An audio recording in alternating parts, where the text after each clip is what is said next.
Bienvenidas y bienvenidos a nuestro primer webinar del año. Derivado de la situación en México y en el mundo por la pandemia de COVID-19, actualmente con las implicaciones que conlleva esta cuarta ola por la variante Omicron, sumando el regreso a clases en las distintas instituciones educativas y el debate de si debiera ser presencial o continuar con la virtualidad, quisimos organizar este espacio para poder compartir con ustedes información de primera mano sobre la situación actual por COVID-19, así como recomendaciones que pueden adoptar en el plazo inmediato y a largo plazo, tanto en casa como en tu institución. Esto para tener un regreso a clases seguro. Esta tarde está con nosotros la licenciada Mariana Salazar, coordinadora de bienestar del CASECA y de la AIC. Es licenciada en Mercadotecnia y, para enriquecer la parte de desarrollo en bienestar, se encuentra estudiando la licenciatura en nutrición en la UVM y cuenta con un diplomado en alimentación y estilo de vida por parte de la Universidad de Anáhuac. Ha trabajado como desarrolladora de programas de bienestar desde hace casi 6 años, trabajando en empresas como BBVA, Pepsi, Bimbo y Ford, siendo parte de asociaciones como el Wellness Council de México y la Asociación Mexicana en Dirección de Recursos Humanos a Medir. Como invitado especial nos acompaña el doctor Miguel Ángel Minero Guibert, médico cirujano con especialidad en pediatría y una subespecialidad en infectología pediátrica.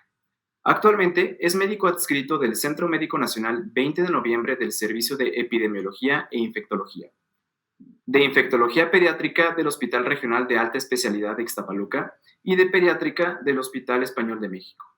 Asimismo, es profesor adjunto para Medicina General en la UNAM, para residentes de pediatría en el Hospital Español de México, del Hospital de Pemex y Azcapotzalco, en Medicina Familiar del Hospital Gabriel Mancera del IMSS y en Epidemiología del Centro Médico Nacional 20 de noviembre y mucho más. Sin más preámbulo, más que una ponencia, queremos que este espacio sea una conversación en la que tanto Mariana como Miguel nos compartan todo lo necesario desde su área de experiencia. Así que, ¿les parece si comenzamos con estas preguntas? Ahora sí que para empezar pues un tanto mitigar mitos y aclarar algunas cosas sobre el virus, Miguel, me gustaría comenzar contigo. Empezando con lo básico, ¿no? ¿Qué se sabe del virus y sus variantes al día de hoy? Si solo existe la variante Omicron, digamos, circulando actualmente, si es más contagiosa, si es más peligrosa. ¿Qué nos puedes contar, Miguel, mientras? Ok, bueno, pues antes que nada, muchas gracias por la invitación. Me da mucho gusto estar aquí con ustedes para pues, platicar un poquito de lo que sé respecto a COVID-19 y respecto a estas cuestiones. Y pues sí, ha habido, o más bien existen grandes diferencias de lo que sabemos actualmente y lo que sabíamos al inicio de la pandemia. Y quizás resumiendo un poco de lo que quiero yo conversar con ustedes es puntos muy específicos. Primero, vamos a hablar de las diferencias de lo que se pensaba antes y lo que actualmente se sabe y respecto a las variantes, ¿no? Su involucro. Bueno, lo primero que cambió fue el mecanismo en el que nosotros nos contagiamos de COVID-19. Esto se llama mecanismo de transmisión. Al inicio de la pandemia nosotros sabíamos o pensábamos que el COVID-19 se contagiaba por muchas vías, entre estas, pues, por alimentos, entre estas, por tocar superficies contaminadas y llevarnos las manos a la cara, a la nariz, a los ojos. Actualmente hoy se sabe que la única manera de transmisión viable para generar una enfermedad es la vía respiratoria, es decir, que nosotros inhalemos al virus. Es por lo cual el uso de cubrebocas es tan importante actualmente y lo debemos de seguir recomendando independientemente del tipo de actividad que hagamos. Y asociado a esto, pues también el uso de una adecuada ventilación para ayudar a disminuir el riesgo de contagio, ¿no? Esta sería como la primera diferencia que nosotros vamos a tener aquí, ¿no? En esta parte. Ahora, desde el involucro de las nuevas variantes también hubo cambios del inicio de la pandemia con la cepa original del virus a las nuevas variantes que tenemos. Y sí hubo bastantes diferencias y las principales diferencias fueron, se modificaron los síntomas que presentan las personas, se modificaron la cantidad de pacientes hospitalizados, la cantidad de pacientes que fallecían y también se modificaron la prevención o la protección que tenemos con diferentes vacunas comparando la cepa original del virus con las diferentes variantes que sabemos que existen actualmente varias, las más importantes quizás en este momento serían Delta y Omicron, de las cuales pues vamos a hablar, ¿no? Principalmente. Sabiendo toda esta cuestión, también se sabe ya actualmente que una persona es contagiosa desde antes de presentar la sintomatología. Prácticamente somos contagiosos desde 72 horas antes de que presentamos nuestro primer síntoma y podemos nosotros transmitir la enfermedad. Y casualmente lo que cambió el contexto o por qué justamente ahorita estamos viendo esto y no me van a dejar mentir todos los que me están viendo, y también ustedes que me están escuchando, de que ha habido como más contagios en esta oleada que en la oleada pasada. Es decir, ahorita estamos como sabiendo de mucha gente que está contagiada, pero que en realidad tienen cuadros leves o que tienen cuadros asintomáticos, pero en realidad son más personas las que en este momento se están contagiando de SARS-CoV-2 o de COVID-19. Y esto es justamente porque Omicron trajo unos nuevos conceptos de cómo las personas transmiten el virus, que se llaman un superemisor, un emisor muy alto y un emisor alto. Entonces, Omicron hace que haya superemisores, es decir, que es más fácil que yo teniendo Omicron pueda contagiar a las demás personas. Y actualmente Omicron es la variante que está circulando con mayor frecuencia pues en la Ciudad de México y en el país. Tenemos un porcentaje de circulación de alrededor de un 86% de la variante Omicron. De todas las pruebas que tomamos, cada 10, 8 son Omicron y 20 aproximadamente llegan a ser causadas por la variante Delta. Y bueno, estas serían como las principales diferencias de lo que sabemos actualmente de la enfermedad por SARS-CoV-2 y de lo que pues teníamos, ¿no? Anteriormente, como iniciando la pandemia. Sí ha habido cosas diferentes, pero desgraciadamente pues seguimos haciendo cosas que pues ya no deberíamos de hacer, como por ejemplo los protocolos de seguridad del uso de tapetes sanitizantes, el tomar la temperatura, pues actualmente ya sabemos que eso no sirve para nada. Si no tenemos un buen cubrebocas, si no tenemos ventilación, un cubrebocas de alta eficiencia, entonces pues serían como las principales diferencias que pues vamos a comentar en este espacio, ¿no? Ok, y entonces, digamos, si es un poco menos riesgosa el hecho de hospitalización y demás, ¿deberíamos ya de bajar la guardia? ¿Qué medidas son las que tú recomiendas? Digo, si bien ya el tapete ya vimos que no es la forma correcta de cuidarnos, ¿qué medidas podríamos seguir tomando?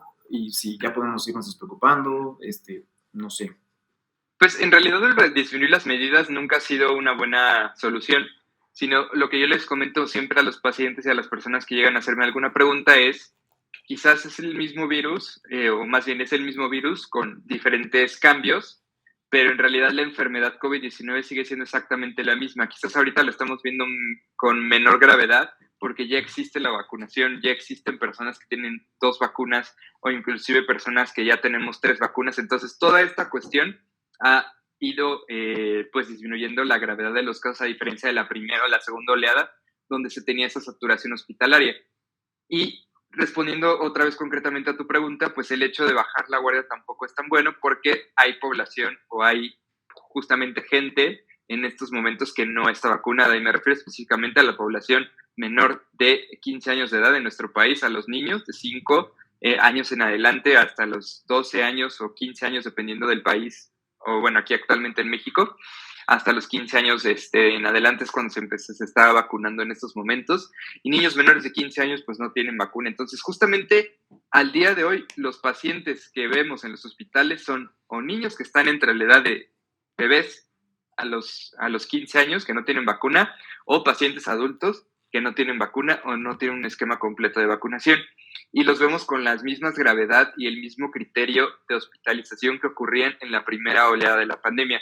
Esto quiere decir que el virus y la enfermedad siguen siendo las mismas, pero sí cambia en el contexto de los pacientes su situación de vacunas. Eso les va a impactar tanto en qué pronóstico van a tener, si su pronóstico va a ser bueno o va a ser malo, y qué tanto va a durar su enfermedad, qué tantas complicaciones va a tener y qué tanto las comorbilidades o los diagnósticos de base que ya tengan las personas van a impactar en cómo se va a desencadenar su enfermedad. Esto quiere decir que sabemos que todavía existen personas que tienen algún riesgo por la edad, diabetes, hipertensión, problemas de cáncer, etcétera, pero que evidentemente también estas personas que han tenido el acceso a la vacunación, pues también sus nuevos cuadros han sido pues más leves. Entonces, la respuesta correcta es no hay que bajar la guardia, hay que seguir utilizando las medidas y lo más importante es seguir implementando que las personas que tengan acceso a la vacuna lo tengan y seguir pidiendo a las autoridades que es importante acelerar este proceso de vacunación para volver a regresar a lo que conocíamos antes, ¿no? Ok, qué interesante. Y ahorita que tocabas el tema de la vacunación, voy a aprovechar para leer una de las preguntas que nos llegan por acá.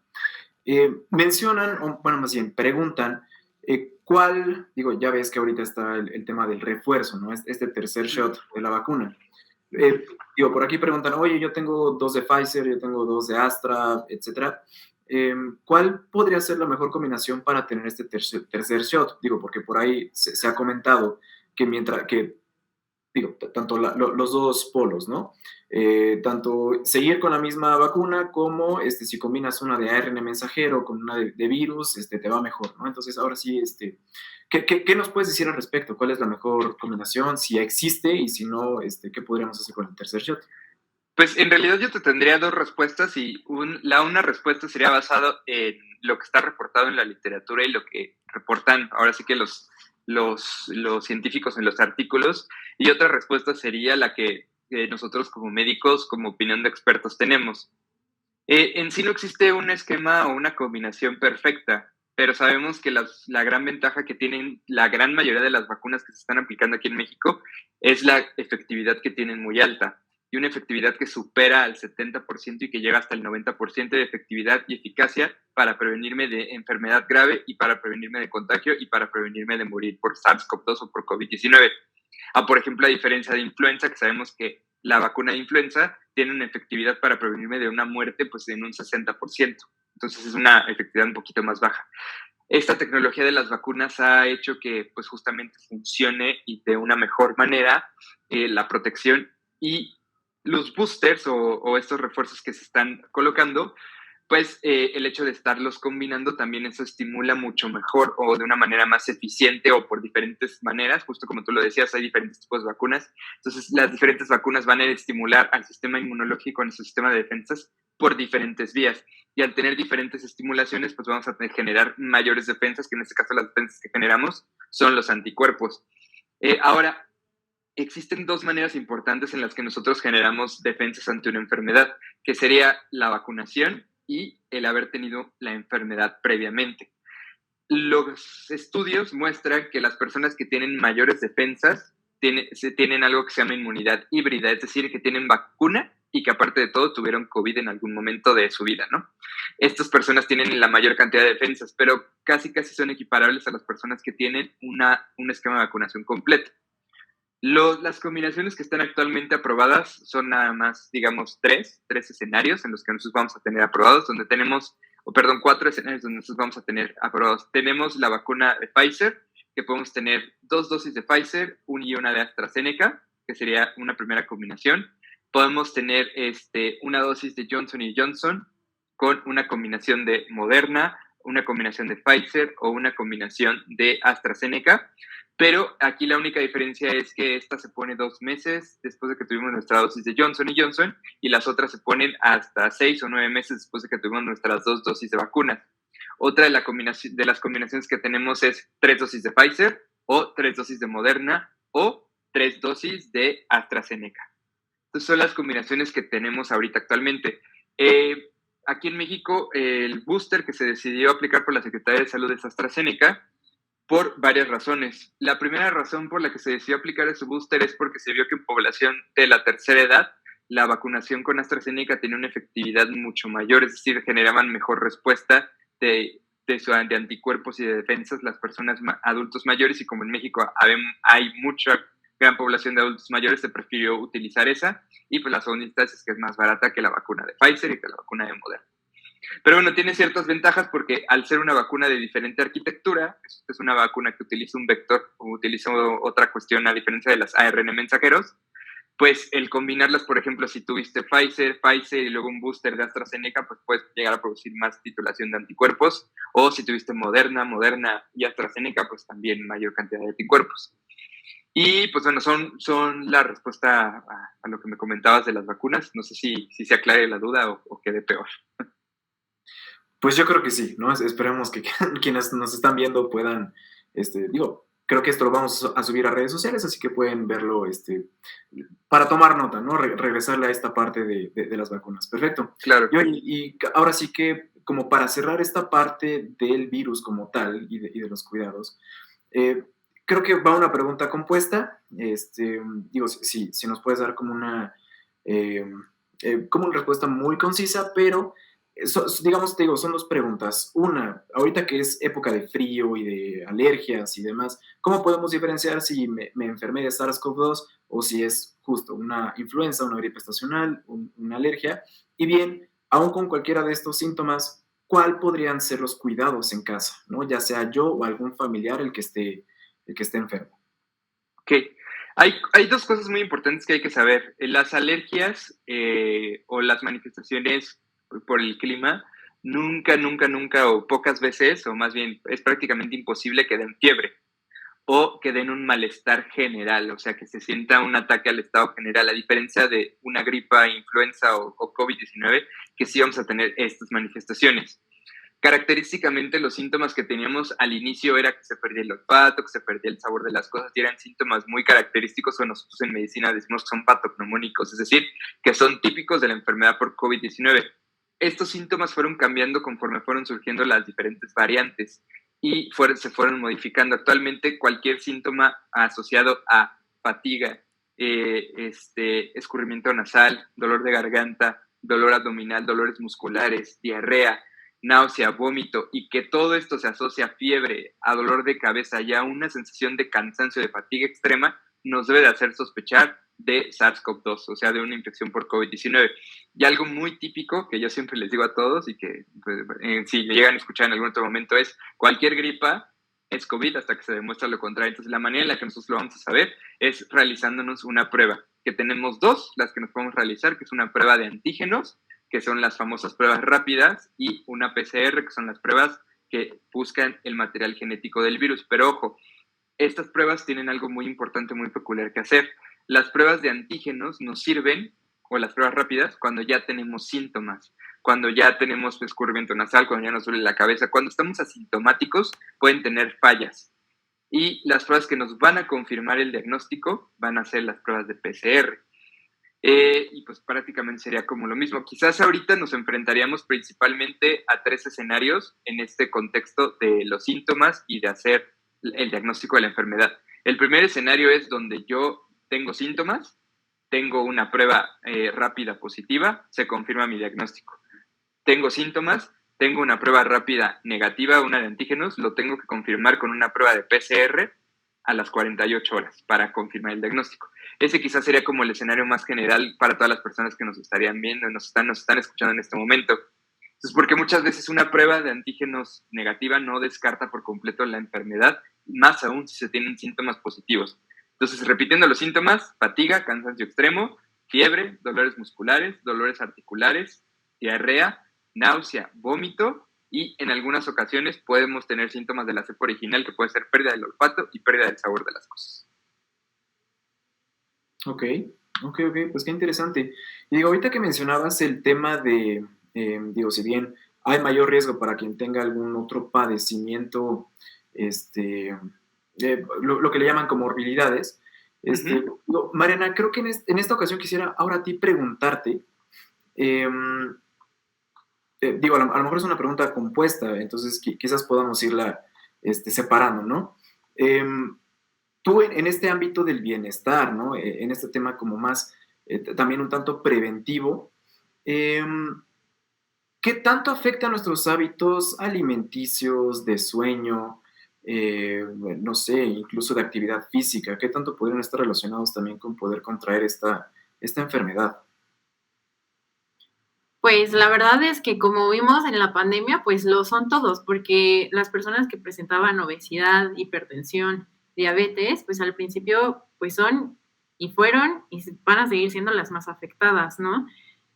Algo muy importante que establecer ahorita con el regreso a clases es que pues las escuelas finalmente son ambientes obesogénicos en donde más del 60% de los productos que se les venden a los niños y adolescentes dentro de las instituciones educativas son productos chatarra con exceso de azúcares, con excesos de grasas saturadas.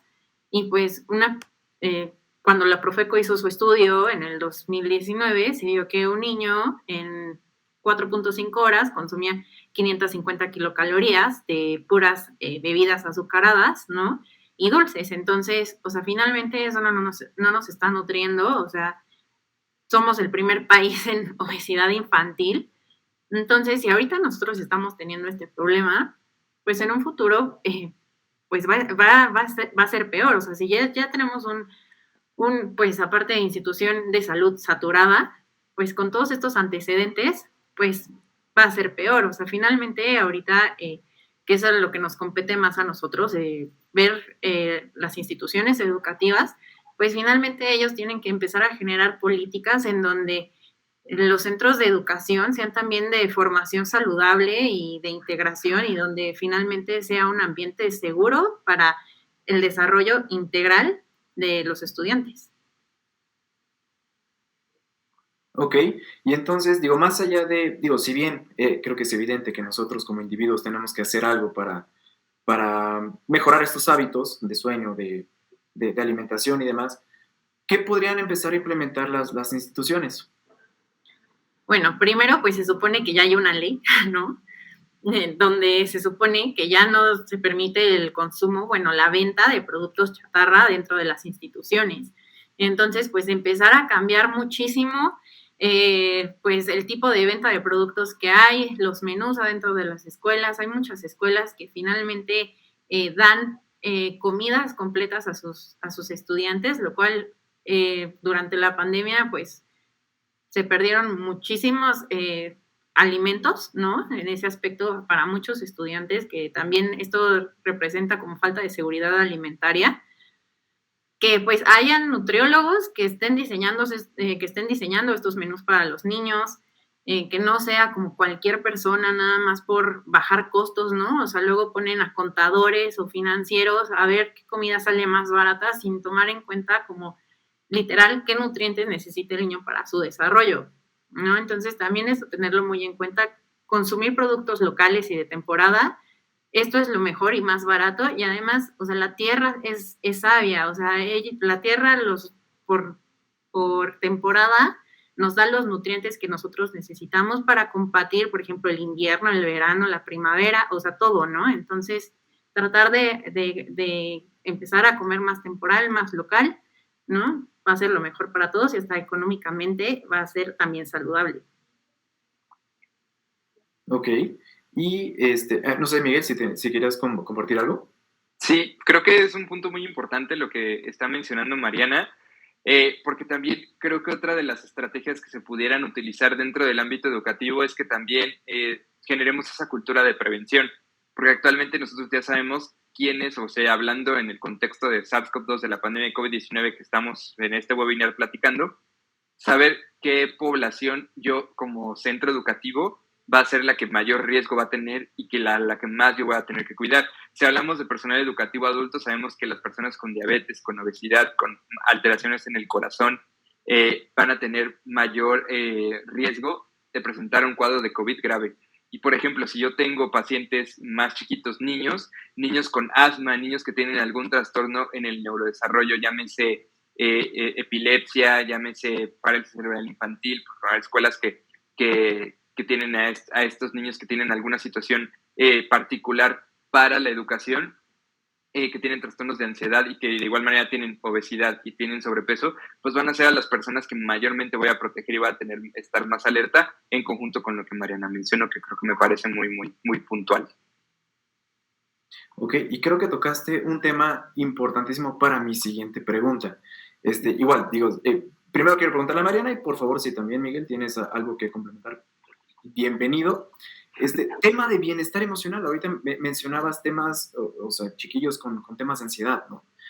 Justo creo que esta pandemia no solamente ha traído temas de SARS-CoV-2, creo que también se habla de una pandemia silenciosa, ¿no? Este tema del bienestar emocional, que han aumentado el número de suicidios también brutalmente.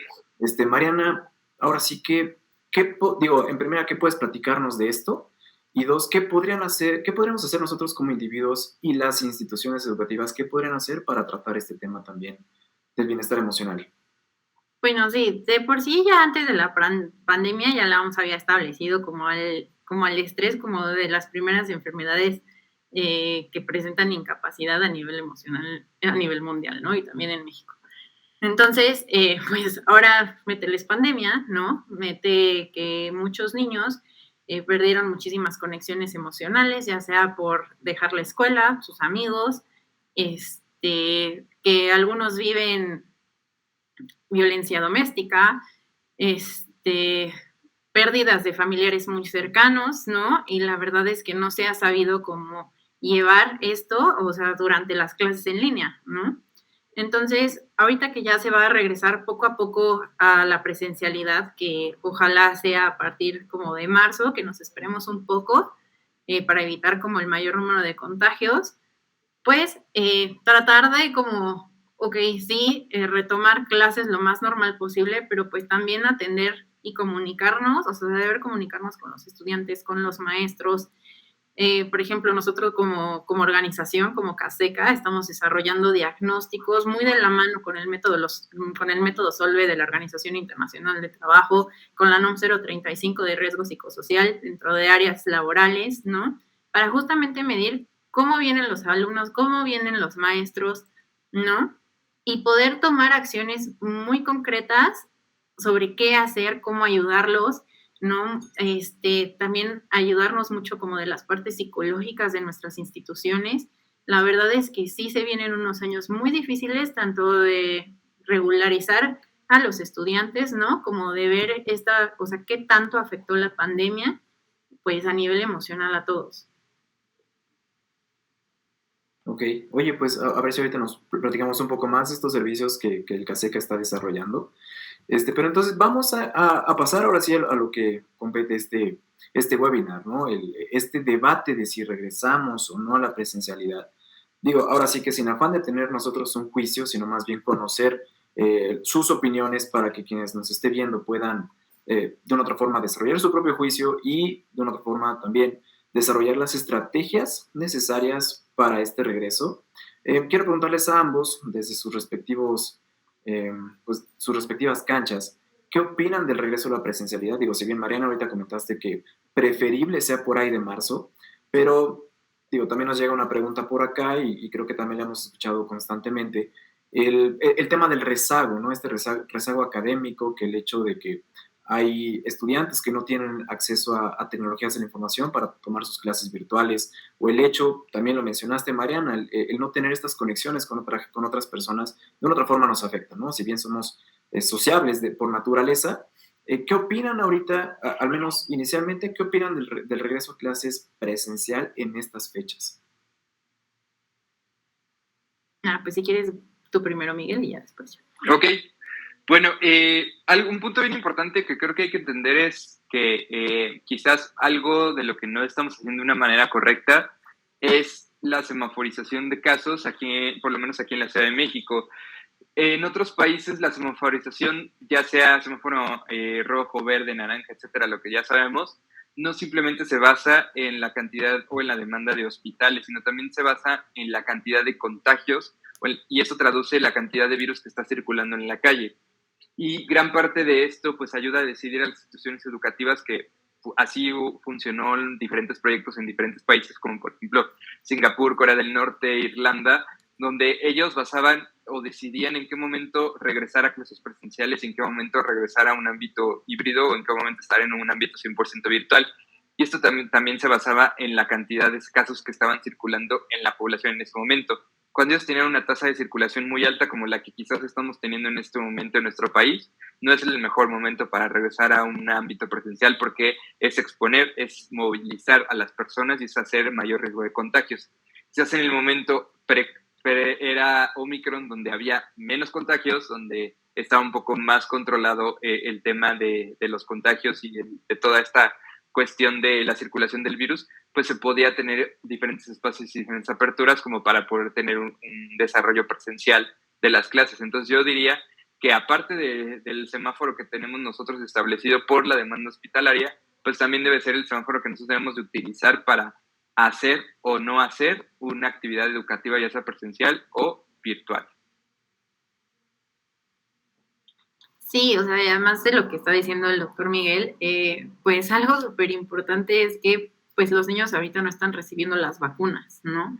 Entonces, pues sí sería exponerlos ahorita que finalmente Omicron está siendo altamente contagioso, ¿no? Y, y pues, o sea, ya que lleguemos como una meseta, ya podríamos empezar a regresar a clases presenciales sin ponerlos en riesgo, ¿no? Algo que pues sí deberían de ya permitir serían como las vacunas en los niños, finalmente ya están aprobadas, en muchos países las están implementando, están viendo que sí están siendo efectivas, ¿no? Entonces, pues finalmente si algo que se tiene que cuidar a nivel mundial y a nivel también como nacional es la soberanía y protección, salud e integridad de los niños, pues siento que ahorita sí están bien los boosters, pero pues también empezar a vacunarlos a ellos, o sea, porque es la población que más necesitamos proteger. Así es, y justamente creo que es un punto muy importante porque se está viendo ahorita un viraje de la demanda hospitalaria. Actualmente yo que te lo puedo decir que trabajo en diferentes hospitales y en hospitales COVID y no COVID, se está viendo un aumento de los ingresos a los hospitales de niños que requieren oxígeno, niños que tienen neumonía por COVID, niños que tienen algún factor de riesgo y que requieren hospitalización como si fuera un adulto. Entonces, es muy importante justo lo que tú comentas, el hecho de acelerar la vacunación, porque ahorita nosotros estamos protegidos, nos da un cuadro muy leve que no nos lleva al hospital, pero justo esta población que es la que amerita el regreso a clases, no nosotros, es la que está desprotegida en estos momentos. Ok, creo que el tema de la vacunación sigue siendo un tema vital, ¿no? Creo que ahorita ustedes mencionaron algo bien importante, el hecho de, si salimos, pues estamos circulando el virus, ¿no? ¿Cuál sería, y es una de las preguntas que también nos mandan por acá, no sé cuánto consideran, no sé si en porcentaje o en nivel, pero ¿cuál consideran que puede ser el riesgo de contagiarnos en las instituciones educativas? Okay. Es decir, ¿con qué probabilidad podemos contagiarnos? En fin. Creo que es más fácil explicarlo como por un ejemplo que yo les pudiera dar. En Estados Unidos, en uno de los, no recuerdo en qué estado, pero bueno, se hizo un estudio sobre la probabilidad, justo lo que tú comentas, de contagio en una escuela. Y se vieron diferentes factores de riesgo que aumentaban el porcentaje o la probabilidad de que tuvieras un contagio dentro de la escuela. El primero es cuando tú no puedes garantizar que los asistentes tengan un uso de cubrebocas a permanencia, que preferentemente son cubrebocas de alta eficiencia, los que terminan con un número que serían los KN95, los N95 o los KF94, que de todos estos que les acabo de mencionar hay tanto presentaciones para adultos como tanto presentaciones pediátricas por la edad, pero lo más importante es que independientemente del que sea cual sea, debe de ajustarse perfectamente a la cara y les debe de quedar, así como nos quedan los zapatos para ponerlos, así el cubrebocas igual, nos debe de quedar perfectamente en la cara cubriendo boca y nariz. Esto habla de, pues ya, o sea, una efectividad importante. Lo segundo era la ventilación. La ventilación ha sido uno de los principales factores que ha disminuido la transmisión del SARS-CoV-2 porque el aire, o sabemos que es un virus que se transmite respirándolo. En el momento en el que cambiamos el aire, tenemos un ventilador, abrimos las ventanas, tenemos un aire acondicionado con un filtro, disminuimos el riesgo muchísimo más bajo. La separación o la distancia que se tiene entre una banca de un alumno y el otro también es muy importante y debe de ser garantizada que sea entre 1.5 y 1.8 metros. Si nosotros no podemos garantizar ese espacio, o sea, podemos nosotros meter a las personas que queramos en ese espacio, pero si no podemos garantizar esa distancia, difícilmente nosotros tenemos que ajustar los números en las aulas a las personas en las que sí podamos designar ese espacio. Y lo más importante es que el personal educativo esté vacunado, porque justamente los brotes que surgieron en las diferentes escuelas era de personal adulto que contagiaba a los niños, que era personal educativo no vacunado o con esquema de vacunación incompleto. Y que característicamente esta nueva variante Omicron tiene muchos cambios en su estructura que hace que sea más fácil que se pegue el virus a la vía respiratoria ya de los adultos y de los niños. Entonces esto es muy importante como tomarlo en cuenta. El porcentaje de riesgo pues varía, o sea, no existe un porcentaje de riesgo establecido, o sea, creo que prácticamente todas las enfermedades tienen un porcentaje de riesgo, pero sabemos nosotros que las medidas de protección lo van a disminuir por completo. Comparando, no sé, si hacemos un ejemplo más coloquial, el coronavirus, Omicron, con, por ejemplo, otra enfermedad infectocontagiosa que se llama sarampión, casi está muy equiparable la probabilidad de contagio, es decir, que a lo mejor una persona puede llegar a contagiar hasta 9 o 10 personas, a diferencia, no sé, de la variante Delta o de la variante original del virus, que una persona pueda contagiar a 2 personas. Entonces sí ha habido aumentos en la probabilidad de contagios, pero estos riesgos se disminuyen cuando utilizamos las medidas que les acabo de comentar. Entonces todas las medidas las tienen que implementar las escuelas para pues disminuir el porcentaje de riesgos. Si se apegan a las medidas, está completamente demostrado que el riesgo puede ser menor al 1 o inclusive hasta el 5%. Entonces, pues es un riesgo bastante bajo. Ok, y tú, Mariana, tú que, según la semblanza, sigues tomando clases, no sé si tú también ya regresaste a la presencialidad, y si sí, ¿cómo has visto las medidas en tu institución? Pues sí, o sea, la verdad es que, o sea, por ejemplo, a nivel universidad, creo que pues los alumnos ya son un poquito más conscientes de lo que puedes pedir a un niño chiquito, ¿no? De que siempre esté con su cubrebocas. Pues aquí sí ya, o sea, como que la conciencia se da muchísimo más. Entonces sí, todos los ambientes son, todas las ventanas permanecen abiertas. Si los grupos son grandes, entonces se dividen en 2, en 3 o hasta a veces 4, ¿no? Para que puedan ir rotando, ir tomando como diferentes prácticas. Todas las clases teóricas sí o sí se dan vía online. Nada más las prácticas son las que se hacen de manera presencial.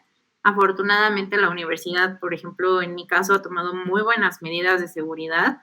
Entonces, pues nadie se contagió, ¿no? El semestre pasado no hubieron contagios, ni cierre de la universidad, ni paros, ni nada por contagios presentes adentro de la universidad, ¿no? Si alguien tenía algún síntoma o algo, se reportaba, faltaba, y si nadie más tenía síntomas, pues las clases seguían, ¿no? Entonces, pues la verdad es que fue una muy buena manera de lograrlo, de hacerlo y de que tuviéramos nuestras prácticas. Y pues siento que si se sigue así, o sea, sí es una manera muy estable de poder regresar a la presencialidad, porque la verdad es que, o sea, digo, ahorita muchos universitarios, o sea, a mí me ha tocado, ¿no? Ver chavos de 16, 17, 18, 20 años, así, con ataques de ansiedad, depresión, ya medicados, ¿no? Con psiquiatras. Entonces, y antes la verdad es que eso no se veía tanto. Entonces, esto sí ha sido a raíz de la pandemia, ¿no? Muchos, o sea, pues también dices, ¿no? O sea, tu escuela finalmente a esa edad, pues es como un método de escape a tu casa, ¿no? La verdad es que cuando eres adolescente no quieres estar en tu casa, convivir con tus papás es muy difícil. Entonces, pues ya llevan 2 años así. Entonces sí ha traído secuelas muy, muy graves. Y claro, sí, son casos particulares. Sí. Perdón, Miguel, adelante. Sí, no, y complementando lo que Mariana estaba mencionando, creo que también es importante comentar 2 cuestiones de justo de lo que acabas de decir.